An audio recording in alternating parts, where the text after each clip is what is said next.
వైఎస్ఆర్ కాంగ్రెస్ అధినేత మాజీ ముఖ్యమంత్రి వైఎస్ జగన్మోహన్ రెడ్డి, ముఖ్యమంత్రి చంద్రబాబు నాయుడు, ఉప ముఖ్యమంత్రి పవన్ కళ్యాణ్ సారథ్యంలో రాష్ట్రంలో అధికారంలో ఉన్న తెలుగుదేశం, జనసేన, భారతీయ జనతా పార్టీ సంకీర్ణ కూటమి ప్రభుత్వంపై ఘాటు విమర్శలు చేశారు.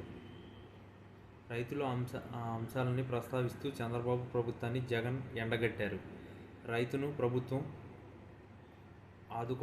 ఆదుకోవటం లేదంటూ ఆరోపణలు గుప్పించారు. ఈ మేరకు తన అధికార ఎక్స్ అకౌంట్లో ఓ ట్వీట్ పోస్ట్ చేశారు. అమరావతిపై ఆంధ్రప్రదేశ్ కాంగ్రెస్ కమిటీ అధినేత వైఎస్ షర్మిల ట్వీట్ 2 గంటల వ్యవధిలో జగన్ ఈ పోస్ట్ పెట్టడం అందరి దృష్టిని ఆకర్షించింది. కనీస మద్దతు ధరలు లభించక రాష్ట్రంలో రైతులు రోడ్డెక్కి ఆందోళన చేస్తున్న వారి గోడు పట్టించుకోవటం లేదని జగన్ ఆరోపించారు. కనీస మద్దతు ధర లభించక పెట్టిన పెట్టుబడులు రాక రైతులు అప్పుల ఊబిలోకి కూరుకుపోతున్నారని ఆవేదన వ్యక్తం చేశారు. చంద్రబాబు, మంత్రులు, ప్రభుత్వ యంత్రాంగం కనీసం వారి వైపే కన్నెత్తి కూడా చూడకపోవడం ధర్మమేనా అంటూ నిలదీశారు. మిరప, పత్తి, జొన్న, కందులు, మినుములు, పెసలు, మొక్కజొన్న, సజ్జల, రాగులు, వేరుశెనగ, టమోటా, అరటి, చీని, పొగాకు ఇలా ఏ పంట చూసినా కనీస మద్దతు ధర రావడం లేదని జగన్ చెప్పారు. చొరవ చూపి మార్కెట్లో ధరల్లో జోక్యం చేసుకోవాలన్న కనీస బాధ్యతను చంద్రబాబు విస్మరించారని విమర్శించారు. పైగా డ్రామాలతో రైతులను నిలువున మోసం చేస్తున్నారని మండిపడ్డారు.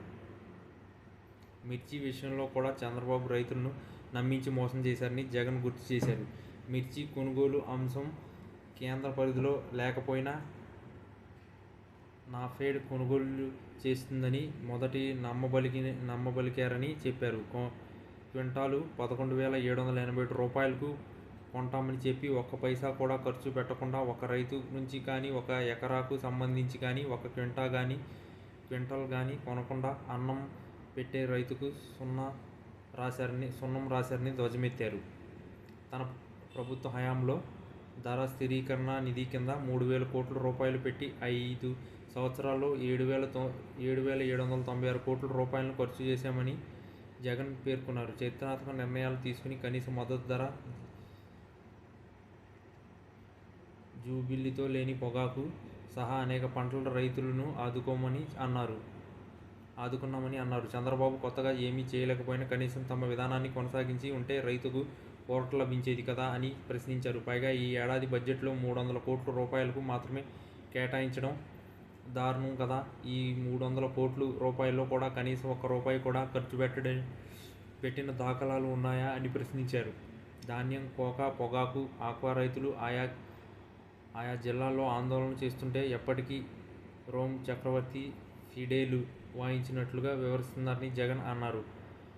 జనాభాలో 60% మంది ప్రజలు ఆధారపడే వ్యవసాయ రంగాన్ని నిర్లక్ష్యం చేయడం వల్ల అది తీవ్ర సంక్షోభానికి దారితీసే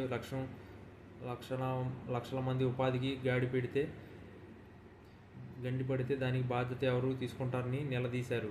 వెంటనే ప్రభుత్వం తరఫున మార్కెట్లో జోక్యం చేసుకోవాలని, కనీస ధరలు లభించాలని, పంటల విషయంలో ప్రభుత్వమే జోక్యం చేసుకుని మార్క్ఫెడ్ ద్వారా కొనుగోలు చేయాలని డిమాండ్ చేశారు.